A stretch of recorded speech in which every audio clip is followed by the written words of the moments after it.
O número de mortos pelas chuvas em Pernambuco subiu para 106. 10 pessoas ainda estão desaparecidas em todo o estado. As buscas por soterrados seguem em Vila dos Milagres, no Recife, no Curado Quarto, em Jaboatão e em Areeiro, em Camaragibe, em Jaboatão Centro e em Paratiba, em Paulista. O número de municípios pernambucanos que já decretaram situação de emergência subiu para 24. Já são 6.198 pessoas desabrigadas. A Agência Pernambucana de Águas e Clima, a APAC, prevê a continuidade de chuvas rápidas ao longo do dia, com volumes moderados, tanto na região metropolitana do Recife, como na zona da Mata Norte. Na Mata Sul, Agreste e Sertão, as chuvas serão isoladas, com poucos acumulados.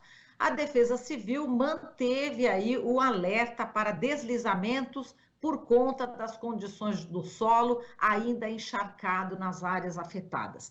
E é sobre a tragédia de Pernambuco que a gente vai falar agora com a Liana Cirne Lins, ela que é vereadora do PT de Recife, advogada, mestra e doutora em Direito, professora da Faculdade de Direito na Universidade Federal de Pernambuco. Olá, Liana, seja bem-vinda, bom dia. Muito obrigada, Marília, bom dia a todos que nos escutam. Legal, Marilu, tá, Liana? Não tem problema, a confusão acontece. Imagina. Me desculpe. Imagina, não tem problema nenhum. Liana, bom, vamos lá, vamos falar aqui sobre a situação aí de Pernambuco, nessa tragédia. A gente pode falar em providências a curto prazo e a médio e longo prazos, enfim, você que está aí, está vendo de perto toda essa tragédia, o que não foi feito para a gente ter essa triste notícia, né, de 106 mortos, tantos desabrigados e ainda desaparecidos? Marilu, nós tivemos uma chuva excepcional em junho. Nós aguardávamos um volume de chuva no mês todo, que caiu em menos de 24 horas. Recife é uma cidade que vive as emergências climáticas de maneira mais dramática, porque nós somos considerados pela ONU como a cidade brasileira que mais vai ser afetada pelas mudanças climáticas e uma das 16 cidades que será mais afetada no mundo. Isso porque a nossa cidade tem um nível muito baixo e quando a maré está cheia, que é justamente o caso das chuvas que nós estamos enfrentando, a maré está cheia desde sexta-feira, mais o volume de águas excepcional gera uma situação como a que nós vivemos. Porém, é muito importante dizer, e ontem eu usei a tribuna para fazer exatamente essa fala, que o que aconteceu não é imprevisível.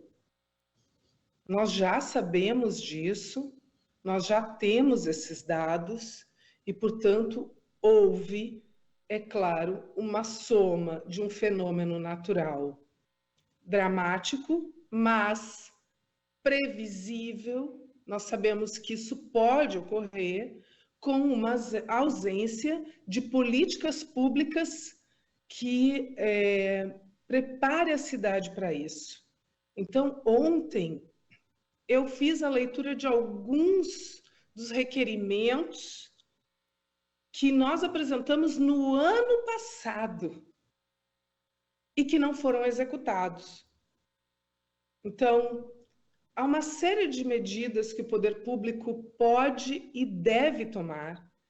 E hoje eu estou usando a tribuna, dialogando com os colegas, porque nós precisamos no legislativo também, assim como no executivo, ter um comitê de crise para enfrentar a situação atual, mas nós precisamos compreender que nós temos uma tarefa histórica, que é a de começar a preparar a cidade para as mudanças climáticas, mas também agir para remediar todos os erros grosseiros que nós fizemos.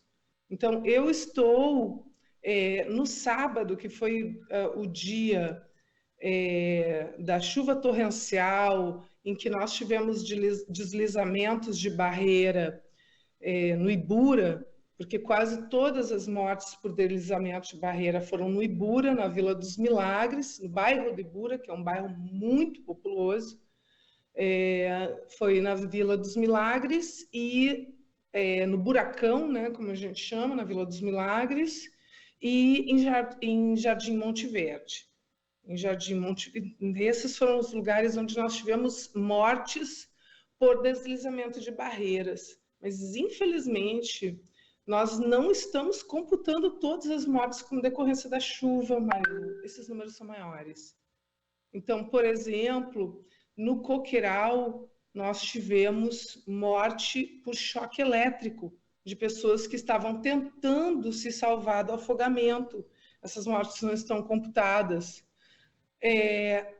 No Sapunu, nós tivemos morte por afogamento de um bebê de 8 meses e do homem que foi tentar resgatar o bebê. E as pessoas pouco estão falando sobre isso, elas estão falando sobre os deslizamentos. Eu mesma não sabia dessa situação, mas como eu tenho ido para os bairros e para as comunidades, ontem eu estive no Coqueiral, estive no Sapunu, estive em Tegipió, no domingo eu estive lá no Ibura, onde houve os deslizamentos, conversando com as famílias, porque a gente precisa, e o vereador, ele é conhecido como parlamentar mais próximo do povo, e realmente nós trabalhamos muito na rua, realmente. Foi quando eu soube disso, que inclusive não está sendo divulgado pela mídia, que nós tivemos morte por afogamento de um bebê de 8 meses, morte por afogamento de uma pessoa que tentou resgatar esse bebê. Outra coisa, né, nós estamos, claro, os deslizamentos, eles foram filmados, eles impactaram. Eu conversei com uma família sobrevivente do deslizamento, lá na Vila dos Milagres, lá no Buracão. Foi a única família que sobreviveu na vizinhança. Eles conseguiram se salvar, foi um milagre realmente, porque o pai foi para a cozinha preparar um café, ouviu os estalos, e gritou para a família para sair correndo, e gritou para os vizinhos saírem correndo, mas os vizinhos não conseguiram sair a tempo, e eles pularam 2 muros. No momento que eles pularam o segundo muro, os filhos, a esposa e ele, tudo desabou. Eles disseram que foi no momento em que eles conseguiram pular o segundo muro, tudo atrás deles desabou, e todos os vizinhos morreram. E essas pessoas estavam no dia seguinte, onde eu as encontrei, ajudando na distribuição das marmitas para os vizinhos. Então, assim, é uma situação muito, muito, muito dramática, completamente previsível. Nós estamos falando das áreas de morro, mas nós também tivemos um drama muito grande nas áreas planas.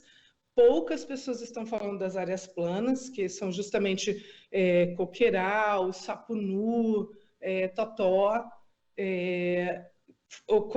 Foi onde eu descobri que houve morte por afogamento e choque elétrico.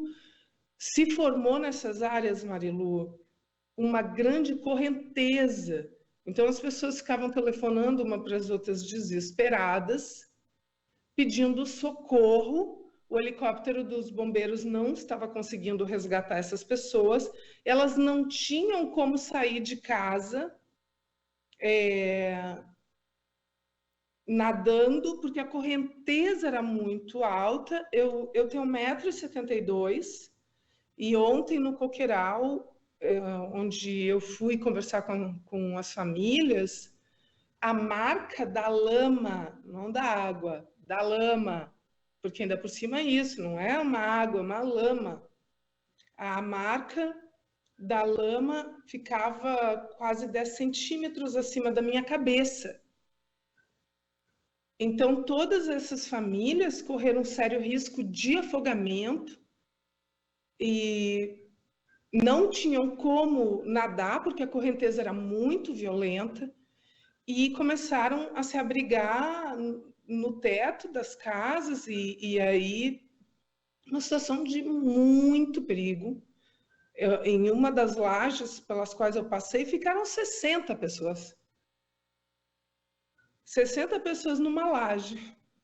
Então, é dramático. Essas áreas planas todas, elas são costeiras do rio Tegipió. O rio Tegipió, nós temos aqui 99 rios no Recife. A maioria deles, Marilu, nem é chamada de rio, é chamada de canal. Eu, inclusive, quero propor um projeto de lei para que em todo o material governamental, todo o material do poder público do Recife, seja dado o nome correto, que é rio. Nós não temos canais, nós temos rios em estado crítico que, por uma visão equivocada, foram cimentados. E aí as pessoas chamam de canais. Não são canais, são rios em estado crítico. Nós não temos mais a classificação de poluição dos rios desde o governo de Fernando Henrique. Nós precisamos retomar essa legislação de classificação do estado dos rios. Nós precisamos repermeabilizar os rios e nós precisamos deixar que os rios tenham margem para que eles possam seguir o seu fluxo natural. Então, não é uma coincidência que nos locais onde o rio subiu muito rápido, o relato dos moradores é que em menos de 15 minutos o rio subiu mais de 1 metro. E não é à toa em que as regiões mais afetadas, o curso do rio Tegipió tenha sido estrangulado de modo radical, a tal ponto que ali na comunidade do Sapunu, o curso do rio chega estrangulado para ficar com 1,5 metros de largura. É óbvio que isso vai ter um custo socioambiental. Então, nós temos que ter políticas para isso. E, às vezes, a política é simples. É a recomposição das matas ciliares em torno dos rios. Exato. Agora, Liana, você estava falando de erros grosseiros, né? Você falou que a gente precisa evitar erros grosseiros. Então, quais seriam esses erros grosseiros que você já verificou? Você já apontou aqui várias coisas erradas, né? Mas emergenciais, né? Pessoas que não foram socorridas, enfim. Quais seriam esses erros? Como seriam evitáveis? Os erros grosseiros aos quais eu me referi foram justamente a impermeabilização do rio.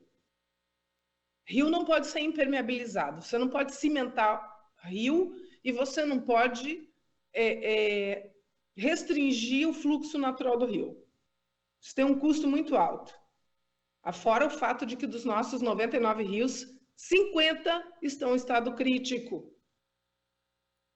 Agora, falando de políticas públicas emergenciais, e aí eu preciso de novo dizer que eu propus no ano passado uma série de medidas em razão das chuvas do ano passado. Marilu, tudo é previsível. Então, um grande erro foi a omissão na tomada de medidas preventivas.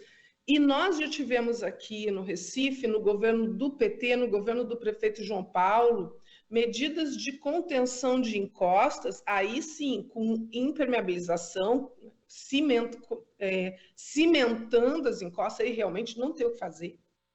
Tanto que lá na Vila dos Milagres, Marilu, onde ocorreu os deslizamentos no buracão, os deslizamentos ocorreram exatamente ao lado da área que estava com a contenção de barreiras. Então, aonde foram feitas as obras? No governo do PT, no governo municipal do PT, de João Paulo. Onde foi feita a contenção de encosto, não caiu nenhuma casa. Imediatamente ao lado caíram todas. Todas. Ah, e de imediato que nós precisamos de imediato de auxílio moradia para essas famílias. Nós precisamos de imediato de auxílio emergencial para quem sofreu danos materiais comprovados. Isso, inclusive, é um pedido meu do ano passado. A gente precisa, de imediato, de busca ativa das famílias. Vou começar a citar requerimentos e providências que eu solicitei no ano passado, tá certo, Marilu? Exato. É importante dizer, porque isso foi solicitado no ano passado. Busca ativa das famílias que moram em situação de risco. Ampliação do serviço de alerta por SMS para as famílias que moram em situação de risco quando houver alerta da APAC, que é a nossa agência de chuvas. Auxílio moradia. Hoje nós precisamos de auxílio moradia para todo mundo que perdeu suas casas. Mas nós precisamos de auxílio moradia emergencial para pessoas que moram em área de risco no período das chuvas, para que essas pessoas saiam de casa e não sejam vitimadas, não tenhamos outros óbitos. E aí, é claro, nós precisamos de uma série de medidas ambientais para minimização do impacto das chuvas, que no Recife sempre vai ser grande. Mas também a discussão é sobre racismo ambiental. Eu digo que no Recife sempre vai ser grande porque a nossa cidade ela está no nível do mar. Então, nós temos... todo ano nós vamos ter esse tipo de problema. Mas as mortes não ocorrem em bairros ricos, elas ocorrem em bairros pobres. E isso é racismo ambiental e urbanístico. Nós precisamos de investimentos urbanísticos na áreas de morros, na área de encostas. Nós precisamos de investimentos de urbanização nas áreas pobres. Agora, Liana, estamos já no finalzinho aqui da entrevista, vamos aproveitar a tua presença aqui e falar como que as pessoas podem colaborar, de que maneira. A gente sabe que tem muitos canais, onde a gente falou com o pessoal, né, dirigente do Sindicato dos Bancários aí de Pernambuco, aí de Recife, e, enfim, o próprio PT, eu acredito que já tenha também, obviamente, toda uma campanha. O seu gabinete, como é que as pessoas podem ajudar, enfim, aí as pessoas que estão sofrendo demais com essas enchentes, esses desmoronamentos aí no Recife? Há uma série de instituições sérias para quem doar. Eu peço para todo mundo, por favor, não doe aleatoriamente, não doe para a CPF. Inclusive, o nosso gabinete não está recebendo nada, nós estamos colaborando, levando as doações, mas a gente não está recebendo nenhum donativo. Mas o PT Solidário está recebendo. A melhor forma para quem é de fora do Recife é fazer a doação através de Pix. E aí eu vou indicar o Mãos Solidárias de Pernambuco, que está fazendo um trabalho fenomenal, está com uma cozinha solidária montada lá na Vila dos Milagres, no Ibura. A Arquidiocese de Olinda e Recife, a Igreja Batista do Coqueiral, que está doando colchões e cestas básicas, kit de higiene e limpeza para 1.500 famílias no Coqueiral. Para quem é do Recife e tem disponibilidade para levar doações, eu peço que leve para a comunidade do Sapo Nu, ali ao lado do Totó, ali perto é perto do TIP, tem que colocar no Google Maps. Quem tem disponibilidade para levar a doação, que é daqui do Recife, leve para a comunidade do Sapunu, porque lá, infelizmente, eles não têm uma associação de moradores, a situação deles é dramática. Quem pode doar colchão, colchão hoje no Recife é o item mais necessário, que todo mundo pede, porque todo mundo perdeu os colchões. E está todo mundo sem dinheiro. Então, quem puder doar colchão e lençóis, são os itens mais necessários em todas as comunidades que eu visitei. Que mais as pessoas pedem, colchão e lençol. Então, gente, quem é de fora do Recife, por favor, doe. A situação aqui é muito, muito, muito, muito, muito dramática mesmo. É uma calamidade humana. Então, o que você tiver, doe para o Mãos Solidárias, doe para a Igreja Batista do Coqueiral, doe para a Arquidiocese de Olinda e Recife. Quem for do Recife, leve sua doação lá para a comunidade do Sapunu, que eles não tenham... Eu ali não tenho nem como indicar um Pix. E realmente essa ajuda ela é muito bem-vinda e muito necessária, Marilu. Tá certo, Liana. Olha, te agradeço. Só nesse finalzinho, queria saber como é que estão os seus olhos, porque naquela manifestação, lembra, você foi atingida, né, com gás de pimenta, aí no Recife. Você já melhorou ainda ou ficou alguma sequela? Só para a gente encerrar aqui. Marilu, no domingo, que foi justamente que eu fui lá para o Ibura, completou um ano daquele fato.